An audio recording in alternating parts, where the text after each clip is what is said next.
Day 1, count your blessings. প্রথম দিন, প্রাপ্তির হিসেব। When I started counting my blessings, my whole life turned around.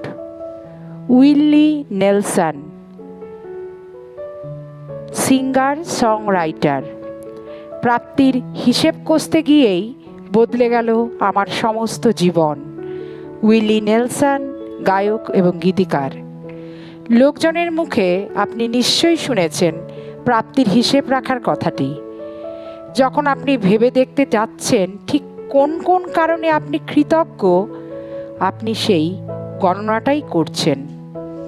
কিন্তু যেটা আপনি এতদিন বুঝতে পারেননি তা হলো এই প্রাপ্তির হিসেব রাখাটা এমনই একটা পরম শক্তিশালী অভ্যেস যা আপনার গোটা জীবনটাকে আমূল বদলে দিতে পারে ম্যাজিকের মতো।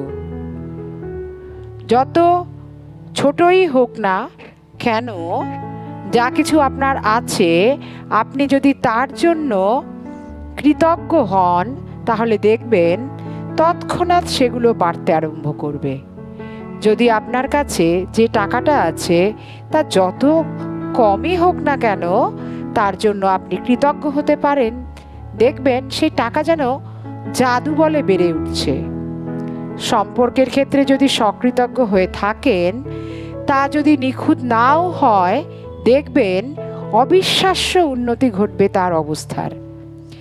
যে চাকরিটা আপনি করছেন, যদি সেটা আপনার স্বপ্নের চাকরিটা নাও হয়, তার প্রতি কৃতজ্ঞ থাকেন যদি, দেখবেন সেই অপছন্দের কাজটাই আপনি উপভোগ করতে শুরু করেছেন। আশ্চর্যজনকভাবে হাজারো সুযোগের দরজা হঠাৎই খুলে যাচ্ছে আপনার সামনে। তাহলে উল্টো দিক দিয়ে আমরা বলতে পারি, যখন আমরা আমাদের প্রাপ্তির হিসেব কষি না, অজান্তেই আমরা শুধু নেতিবাচক ব্যাপারগুলোকেই গুণে চলার ফাঁদে পড়েই যাই। আমরা নেতিবাচক ব্যাপারগুলোকেই গুণে থাকি। যখন আমরা কেবল সেসব জিনিসের বিষয়েই কথা বলি, তখন আমাদের সেটাই ঘটে। আমরা এই নেতিবাচক নাবাচক ব্যাপারগুলোকেই গুণে চলি। যখন আমরা কারুর কিছু বলি বা কারুর সমালোচনা করি, ছিদ্রান্বেষণ করে থাকি, যখন আমরা নালিশ করতে থাকি ট্রাফিক নিয়ে, লাইনে দাঁড়িয়ে অপেক্ষা করা নিয়ে, দেরি করা নিয়ে, সরকারের সিদ্ধান্ত নিয়ে, অর্থের অভাব নিয়ে, বা ধরুন আবহাওয়া নিয়ে, যখনই আমরা এইভাবে নেতিবাচক ব্যাপারগুলোকে চিনেই তা বৃদ্ধি পায়।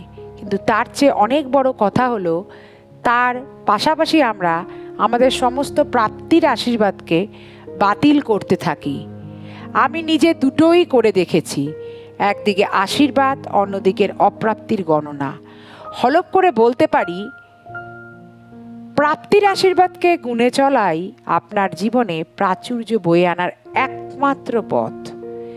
আশীর্বাদ গুনতে গুনতে সংখ্যা ভুল হয়ে যাওয়াও আশীর্বাদ খুইয়ে বিপর্যয় গুণে চলার চেয়ে অনেক ভালো। সকালের প্রথম কাজ অথবা যথাসম্ভব সকালে করে ফেলতে হবে এমন কাজটি হলো প্রাপ্তি গণনা। প্রথম কাজ, প্রাপ্তি গণনা করুন। কাগজে কলমে লিখে ফেলুন বা কম্পিউটারে লিখেই রাখুন যা কিছু আপনাকে কৃতজ্ঞ করেছে, তার সমস্ত উল্লেখ এক জায়গায় করুন। আজ এমন 10টা বিষয়ের একটা সাদাসিধে তালিকা বানিয়ে ফেলুন যে সকল আশীর্বাদের জন্য আপনি জীবনের কাছে কৃতজ্ঞ। এমনকি আইনস্টাইনও ধন্যবাদ জানিয়েছেন, ভেবেছেন কেন তিনি এত কৃতজ্ঞ। যখনই আপনি ভাবতে বসবেন কেন আপনি কোনো বিশেষ ব্যক্তি, বস্তু বা পরিস্থিতির প্রতি কৃতজ্ঞ, তৎক্ষণাৎ আপনি আরও গভীরভাবে সকৃতজ্ঞ বোধ করবেন। মনে রাখবেন, কৃতজ্ঞতার জাদু আপনার অনুভূতির গভীরতার সঙ্গে সমানুপাতিক। কাজেই আপনার তালিকার প্রত্যেকটি বিষয়ের পাশেই লিখে রাখুন কেন আপনি এর প্রতি কৃতজ্ঞ। এই রইল আপনি সম্ভাব্য তালিকার জন্য কিছু ধারণা, তা আপনি ব্যবহার করতে পারেন। এ এক পরম আশীর্বাদ যে কি কারণ কি সেটা খুঁজে পাওয়া। আপনি অত্যন্ত খুশি এবং কৃতজ্ঞ যে কি তার কারণ কি তা খুঁজে পাওয়া। আমি সত্যি কৃতজ্ঞ যে কি কারণ কেন। আমার অন্তরের সবটুকু দিয়ে তোমায় কৃতজ্ঞতা জানাই। কিসের জন্য, কারণ এবং কেন। তালিকা তৈরি হয়ে যাবার পর একবার গোড়া থেকে 10টা পড়ুন, তা মনে মনেই হোক বা সশব্দে। প্রত্যেকটা প্রাপ্তি স্বীকারের শেষে পৌঁছে 3 বার বলুন সেই জাদু শব্দটি, ধন্যবাদ, ধন্যবাদ আর ধন্যবাদ। যথাসম্ভব সেই কৃতজ্ঞতা অনুভব করুন আপনার অন্তরে। নিজেকে সকৃতজ্ঞ করে তুলতে আপনি ধন্যবাদ জানাতে পারেন এই মহাবিশ্বকে, ঈশ্বরকে, পরমাত্মাকে, আস্তিক্য বোধকে, জীবনকে, নিজের বৃহত্তর অস্তিত্বকে, অথবা এমনই যে কোনো ধারণাকে যার সঙ্গে আপনি উন্নীত। আমরা যখন সরাসরি কারুর বা কিছুর প্রতি কৃতজ্ঞ হই তখন তার অনুভূতি হয় অনেক বেশি প্রখর, সেই কৃতজ্ঞতার শক্তিও থাকে অনেক বেশি, আর তার ফলও হয় অনেক বেশি জাদুকরী। এই কারণেই আদিম ধর্মমতগুলি কৃতজ্ঞতা স্বীকার করার জন্য একটা কোনো প্রতীক বেছে নিত। যেমন সূর্য জগতের সমস্ত আস্তিক্যের প্রতীক হিসেবে তারা বেছে নিত কোনো একটি বিশেষ বাস্তব প্রতীক, আর সেই প্রতীকের প্রতি মনোযোগ নিবদ্ধ রেখেই তারা আরও বেশি কৃতজ্ঞ বোধ করত। জীবনটাকে বদলে দেওয়ার পক্ষে এই প্রাপ্তি স্বীকার করার তালিকাটি এত গুরুত্বপূর্ণ, অথচ এতই সহজসাধ্য যে আমি চাইব আপনারা পরের 27টি দিন ধরেই এই তালিকার দৈনিক 10টি বিষয় যোগ করতে থাকুন। আপনার মনে হতে পারে প্রতিদিন 10টা করে এমন বিষয় খুঁজে বের করা বেশ অসুবিধাজনক, কিন্তু যত আপনি এ বিষয়ে চিন্তা করবেন তত বেশি করে আপনি উপলব্ধি করতে পারবেন কৃতজ্ঞ হওয়ার মতো কত কী না আছে এই জীবনে। জীবনকে আর একটু কাছ থেকে দেখুন, বুঝতে পারবেন আপনি কি গ্রহণ করছেন। প্রত্যেকটা দিন আপনি উজাড় করে নিয়েই চলেছেন সব কিছু। সত্যি ধন্যবাদ জানানোর মতো কত কী না আছে। আপনি কৃতজ্ঞ হতে পারেন আপনার বাড়িটার জন্য, আপনার পরিবারের জন্য, আপনার বন্ধুর জন্য, আপনার কাজকর্মের জন্য, এমনকি আপনার পোষ্যদের জন্য। আপনার কৃতজ্ঞতা বোধ উচ্চারিত হতে পারে সূর্যের প্রতি, পান করা জলের প্রতি, খাদ্য শ্বাস নিচ্ছেন যে বাতাসে তার প্রতি, কেননা এর একটিও বাদ গেলে আপনার পক্ষে বেঁচে থাকাই তো সম্ভব নয়। কৃতজ্ঞ থাকা উচিত বৃক্ষরাজি, পশু পাখি, সমুদ্র, ফুল, নীল আকাশ, বৃষ্টি, চাঁদ, তারা, আর সর্বোপরি এই সুন্দর ধরিত্রীর প্রতি। ইন্দ্রিয়ের প্রতিও প্রকাশিত হোক কৃতজ্ঞতা। চোখ যা দেখায়, কান যার সাহায্যে শোনেন, জিহ্বা যা স্বাদ চেনায়, নাক যা সুগন্ধ আনে, আর আপনার ত্বক যা অনুভূতি বয়ে আনে। আপনি কৃতজ্ঞ থাকতেই পারেন আপনার পায়ের প্রতি, তার দৌলতে আপনি হেঁটে বেড়াচ্ছেন।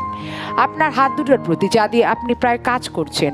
আপনার কণ্ঠস্বরের প্রতি, যার মাধ্যমে আপনি নিজেকে প্রকাশ করছেন, ভাব বিনিময় করছেন অপরের সঙ্গে।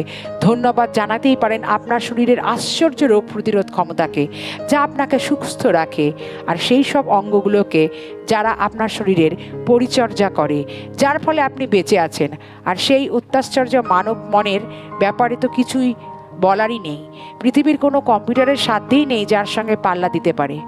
আসুন একটা তালিকা বানিয়ে ফেলা যাক সেই সমস্ত বিষয়ের, যা আপনাকে মনে করিয়ে দেবে কোন কোন ক্ষেত্রের পরম প্রাপ্তিগুলোর জন্য আপনার অবশ্যই কৃতজ্ঞতা স্বীকার করা উচিত। আপনিও আপনার গুরুত্ব অনুযায়ী যে কোনো সময় নতুন বিষয় যোগ করতে পারেন এই তালিকায়। জাদুময় কৃতজ্ঞতার তালিকা। স্বাস্থ্য আর শরীর, কর্ম আর সাফল্য, অর্থ, সম্পর্ক, তীব্র আগ্রহ, সুখ, প্রেম, জীবন, প্রকৃতি, পৃথিবী, বায়ু, জল, সূর্য, বস্তু এবং পরিষেবা, আপনার পছন্দের যে কোনো বিষয়। প্রত্যেকবার প্রাপ্তির গণনার পর আপনি লক্ষণীয়ভাবে ভালো বোধ করবেন, সুখী বোধ করবেন।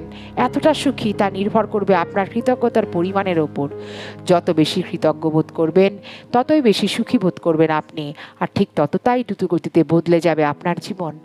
কোনো দিন খুব দ্রুত খুশি হয়ে উঠবেন আপনি, কোনো দিন হয়তো একটু সময় লাগবে, কিন্তু এই প্রাপ্তির হিসেব রাখার অভ্যেসটা যতই বজায় রাখবেন আপনি, লক্ষ্য করবেন প্রত্যেকবারই আপনার অনুভূতি বদলে যাবে দ্রুত, আর আপনি দেখতে পাবেন সেই আশীর্বাদময় প্রাপ্তিও ঝড়ের বেগে বেড়েই চলেছে। জাদুর স্মরণ কথা মনে রাখবেন, কালকের অভ্যাসগুলো কিন্তু আজ একবার পড়ে রাখতেই হবে, কেননা কালকের দিনটা শুরু করার আগেই আপনাকে বিশেষ কিছু কর্তব্য পালন করতে হবে। জাদুময় অভ্যাস প্রথম দিনের প্রাপ্তির হিসেব।